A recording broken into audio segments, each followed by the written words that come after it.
আসসালামু আলাইকুম। সোহাগীস kitchen and home elements আপনাদের সবাইকে জানাই আন্তরিক স্বাগতম। আশা করছি আল্লাহর অশেষ রহমতে আপনারা সবাই ভালো আছেন।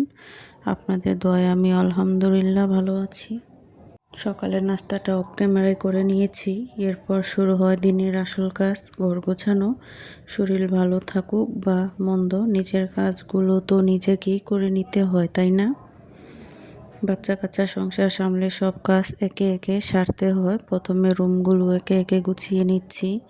এই যে দেখুন, বিছানা ঠিক করা থেকে শুরু করে সব কিছু পরিপাটি করে রাখছি। ফার্নিচারগুলো ভালো করে এক এক করে মুছে নিচ্ছি, যেহেতু ধুলোবালু পড়ে থাকে। ধুলোবালু পড়লে দেখতে ভালো লাগে না, তাই একে একে ঘরে সব ফার্নিচারগুলো মুছে নিচ্ছি।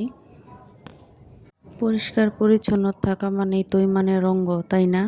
ঘরবাড়ি পরিষ্কার থাকলে মনটাও কেমন যেন ম্যাচ করে। তাই সব কাজ শেষ করে রুমগুলো একদম ঝকঝকে করে রাখবো।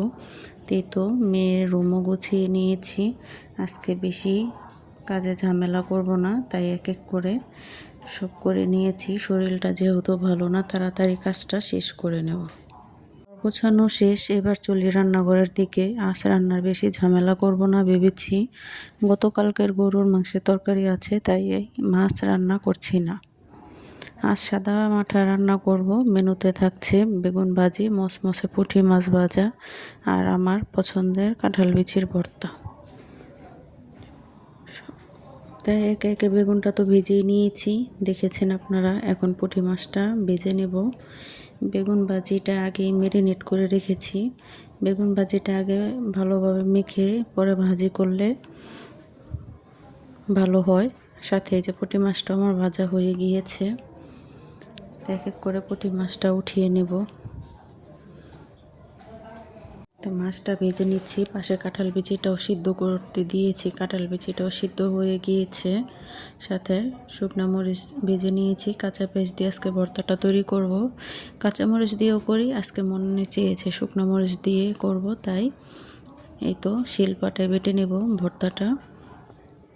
কার কার পছন্দ কাঁঠাল বিচির ভর্তা? তাই এই তো আজকের দিনের আমার কাজের তালিকা। ঘর গোছানো থেকে শুরু করে দুপুরে সাদা মাঠা রান্না, সব কাজ শেষ করে তবে শান্তি। আশা করি আজকের ভিডিওটি আপনাদের ভালো লেগেছে। যদি ভালো লেগে থাকে তাহলে একটা লাইক দিতে ভুলবেন না, আর আমার চ্যানেলটি সাবস্ক্রাইব করে পাশে থাকবেন। এই তো ভর্তাটা বেটে নিয়েছি। এখন আমি আমার জন্য খাবারের প্লেটটা সাজিয়ে নেব। কেমন লাগলো সবাই কমেন্টে জানাবেন। আমি মাংসটা নিব না, আমি যেই ভাজি আর মাছটা করেছি ভর্তা, এটা দিয়ে আমি খাবো।